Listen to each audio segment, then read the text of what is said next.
You overheard our conversation yesterday, didn't you? My eldest son and his wife are returning home for the birth of their child. So, I need you to clear your stuff up to the yard. Excuse me, but you can't have kids anyway. You won't even help with my son's work. The least you could do is make some room. I'm paying $10,000 in rent, and this is getting too tiresome to deal with. I've been living with my mother-in-law, but now she wants me out of the house because my brother-in-law and his wife are returning. Between my mother-in-law, brother-in-law, his wife, and my husband, this house is full of problems. I've been trying to keep things running smoothly, but it's becoming a hassle to think about it all. I'm done thinking. Okay, I'll leave, but I can't just put my belongings in the yard. So I'll come back later to pick them up. You're leaving? Thank you, that's a big help. Ignoring my pleas, my mother-in-law, I started packing my things and left the house. 7 seconds after stepping out the door, I took out my phone and called the junk removal service. Once I stopped thinking, no one could stop my actions. I'm Linda, a 40-year-old IT consultant. My husband, Mark, is also 40 and runs 3 restaurants as a sole proprietor. We're both 40 and people often assume we've been married a long time and have a kid or two, but we're actually newlyweds. We both live as workaholics and didn't marry until this age. I had given up on marriage just before turning 40, but a random visit to a bar after work changed my mind. This your first time here? Mark asked. Yes, that's right, I replied. Feeling comfortable in Mark's restaurant, I started visiting frequently as a regular. I always sat at the end of the bar, and it became normal for Mark to chat with me while I ate. What does an IT consultant do? Mark asked. Introducing it to companies, strategic planning. I've worked with restaurants too. Once I suggested a tablet-based ordering system to reduce labor costs and improve efficiency, I replied. Slowly, I was drawn to his dedication to his work, and likewise, Mark grew fond of me, seeing that I was a hard-working person.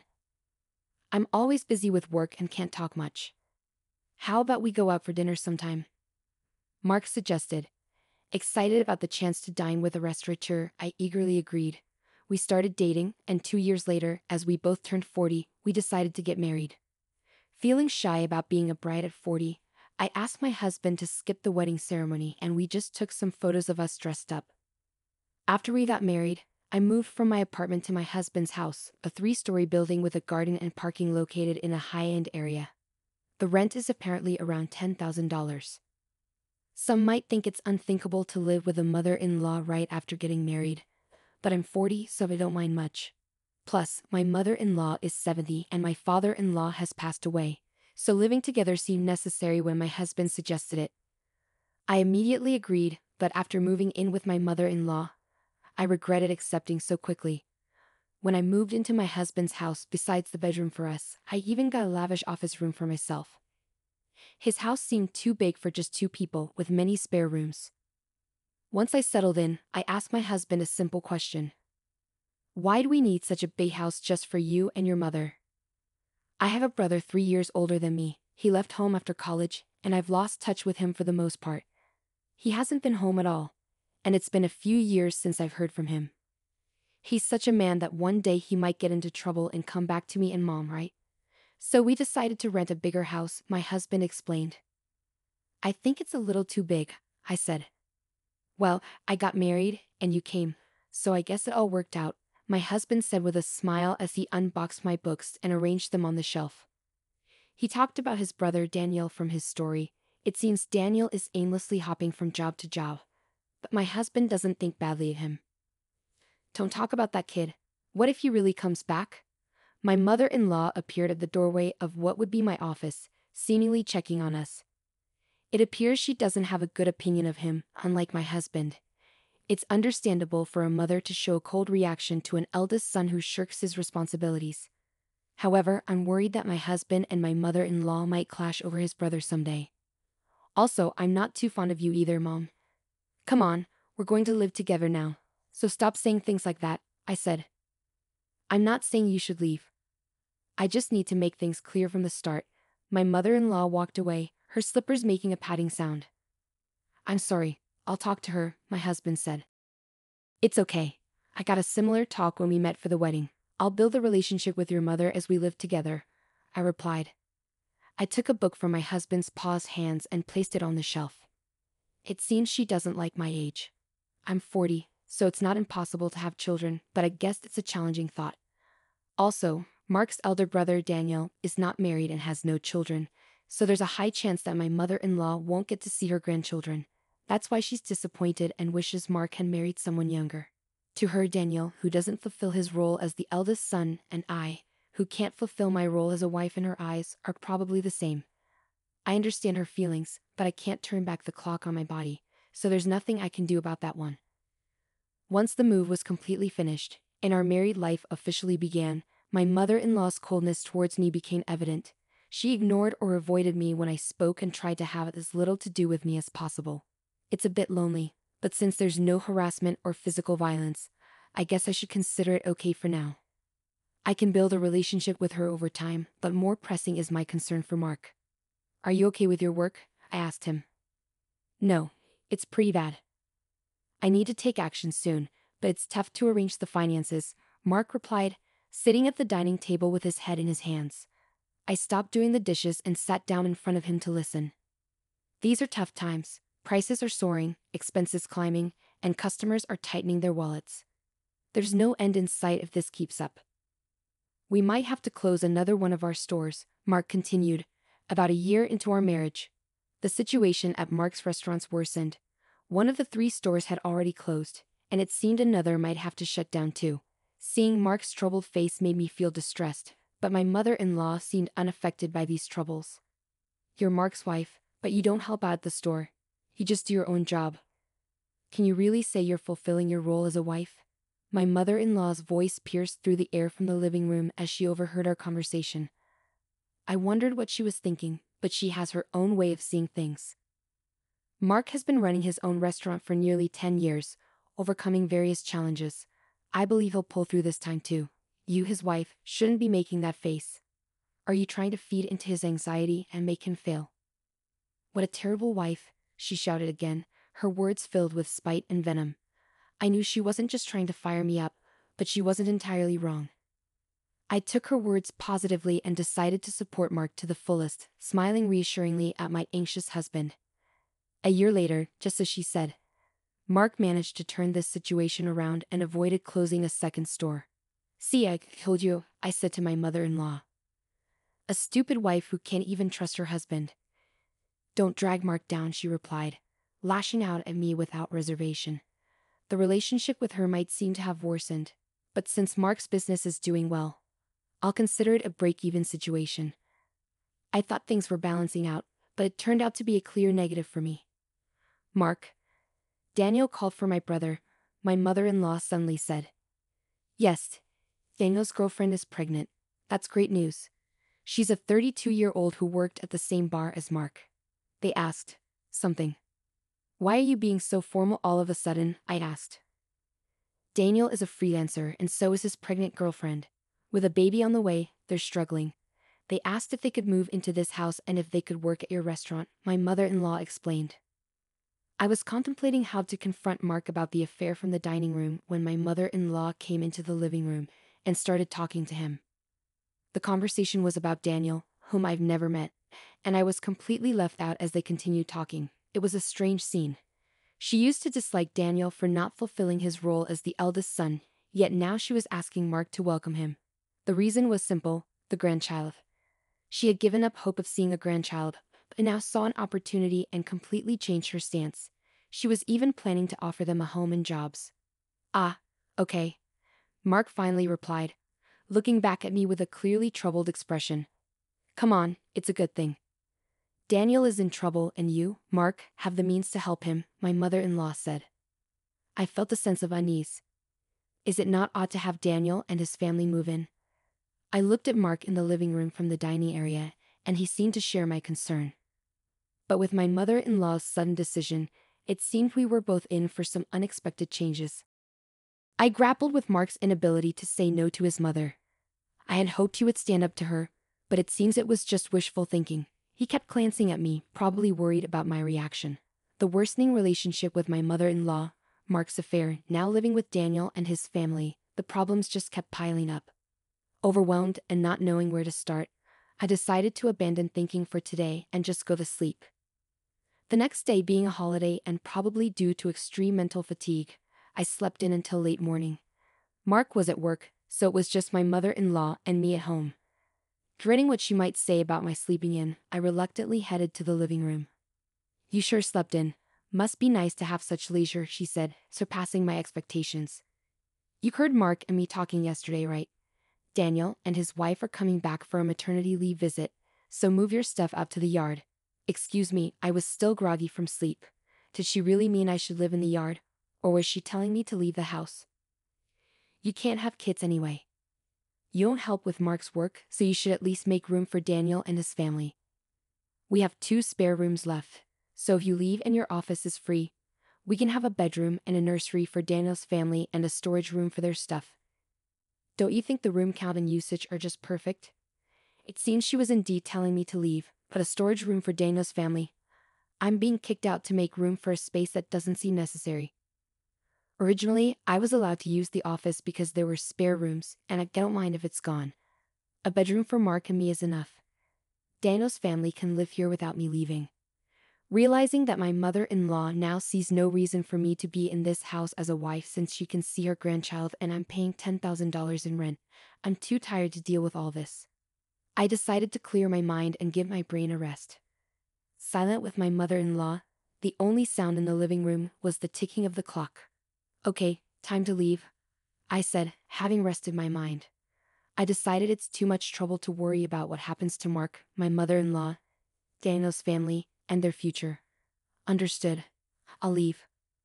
I can't put all my belongings in the yard, so I'll come back later to pick them up," I declared. "You're leaving? Thank you, that helps," my pleased mother-in-law said, ignoring my words. I started packing my things and left the house. 7 seconds after stepping out the door, I took out my phone and called a junk removal service. My decision, made after stopping my overthinking, couldn't be stopped by anyone. Let them all regret this choice later. Having left the house, I decided to stay at a hotel for the time being. I had called the junk removal service, but they needed some time to prepare. This worked out since I wanted some time too. 2 weeks after leaving, I rented an apartment and started living alone. I haven't heard from Mark since then. He probably thinks I'll come back eventually. The thought of Mark taking the current situation lightly infuriates me. However, today is the day after his restaurant's day off. I expect a call from Mark when he visits the restaurant for a lunch prep. "Hey, what's going on here?" "The restaurant is completely empty," Mark exclaimed over the phone. Just as I thought, I chuckled. "Mark, I could explain over the phone, but it would be more efficient if your mom was there too. I'm heading to the house now. Can you come back? You could open the restaurant anyway, right?"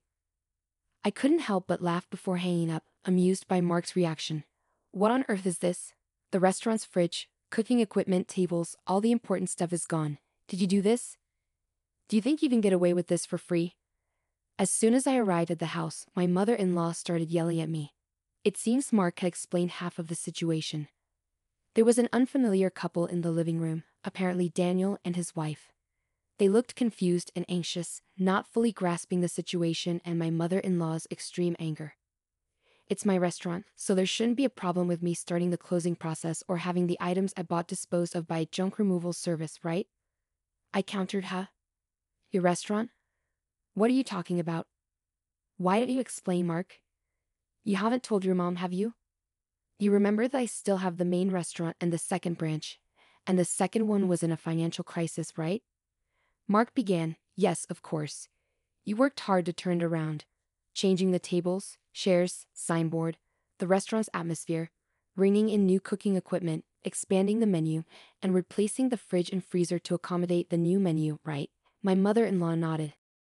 "Well, about that. Linda actually paid for those expenses," Mark confessed. Hearing Mark's words, my mother-in-law looked perplexed. She seemed to be trying hard to understand but probably lacked the full information to grasp everything. Mark continued, looking uncomfortable, as if he was holding back a bathroom break. Seeing that this was going nowhere, I decided to explain. Before turning 40, I was single and working in night consulting. We didn't have a wedding ceremony, nor did we buy a new house after getting married, so I had saved up quite a bit of money. I lent Mark $200,000 to help turn around his struggling second restaurant branch. $200,000? But you can't just hand over such a large amount of money to your spouse, right? My mother-in-law exclaimed. That's why I decided to buy the rights to the second branch and become its owner, I explained.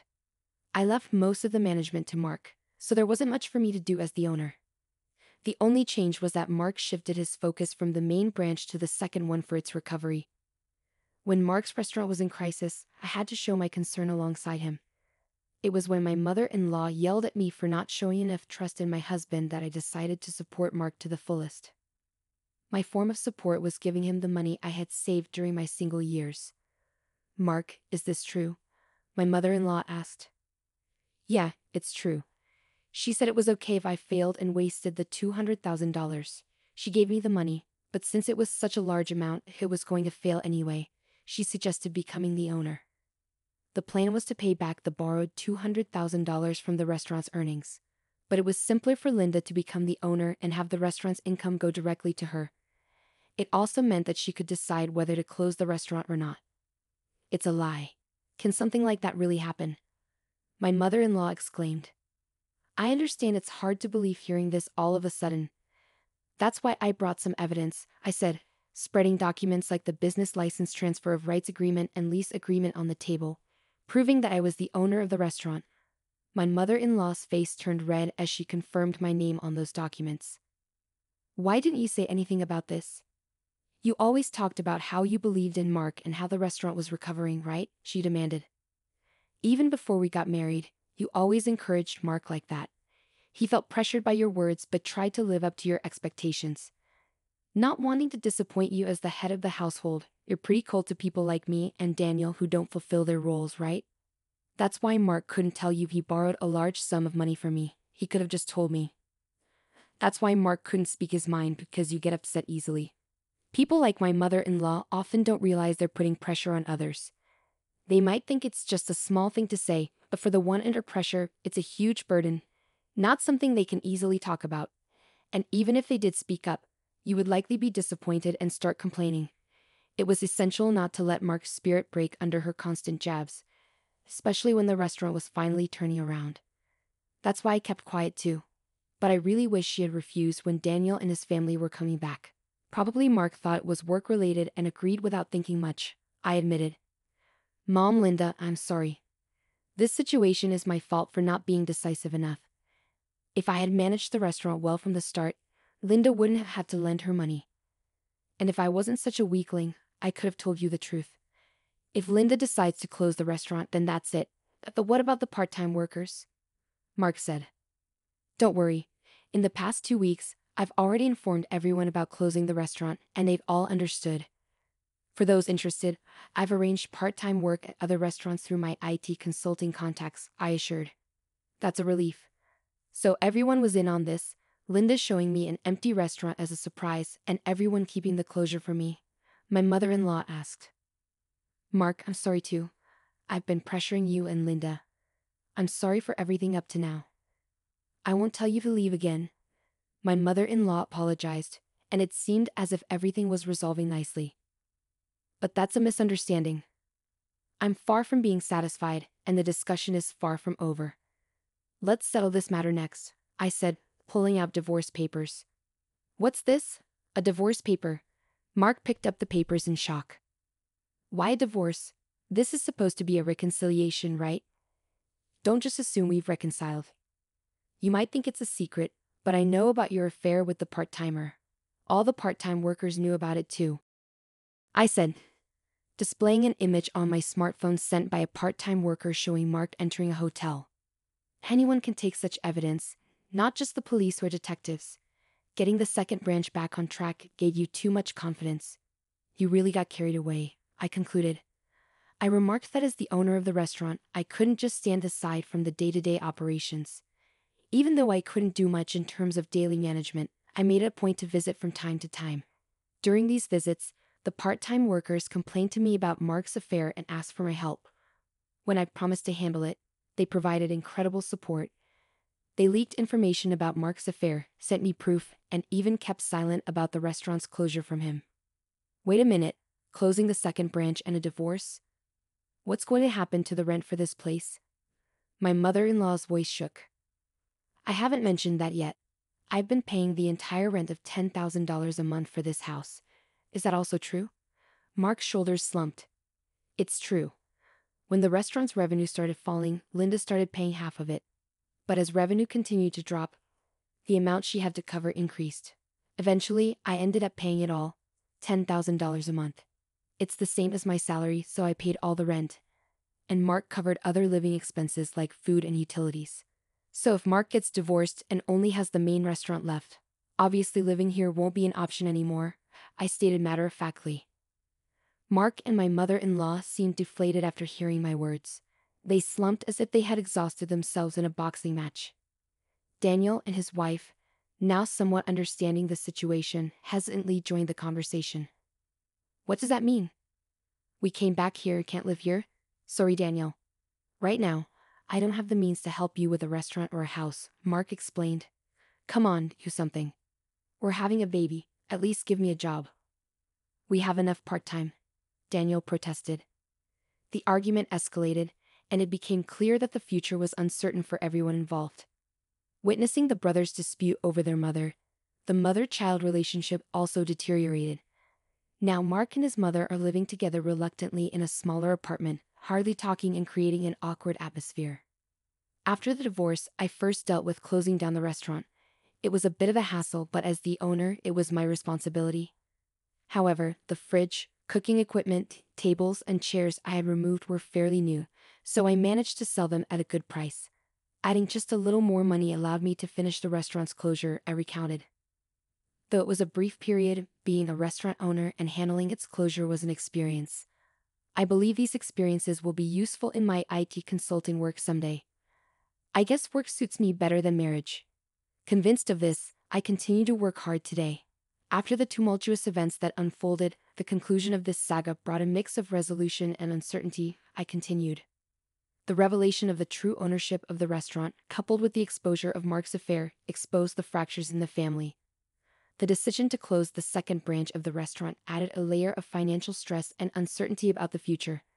Despite the apologies, it became clear that reconciling the strained relationships would be a complex and ongoing process, I added. The introduction of divorce papers, a decisive move by Linda, added another layer of complexity to this situation. The betrayal of trust both in the marriage and the business became a pivotal point that left the characters grappling with the aftermath. Linda's firm stance indicated that she was unwilling to overlook the breach of fidelity and was determined to take control of her life, even if it meant ending the marriage, I noted. As the fallout extended to Daniel and his family, the once close ties between the brothers strained, revealing the fragility of familial bonds under pressure. The uncertainty about living arrangements and financial stability left everyone involved facing an uncertain future. The emotional toll of the conflicts was palpable as seen in the strained relationships and the awkward atmosphere that settled over the characters, I explained. In the end, the story leaves us with a sense of closure regarding the restaurant's closure and Linda's decision to end her marriage. However, it also leaves many questions unanswered about the characters' futures and whether they can rebuild their lives and relationships after the storm that shook the foundations of their family. The resolution, while bringing some clarity, marks the beginning of a new chapter for each character as they navigate the aftermath of the choices made and the consequences faced, I concluded.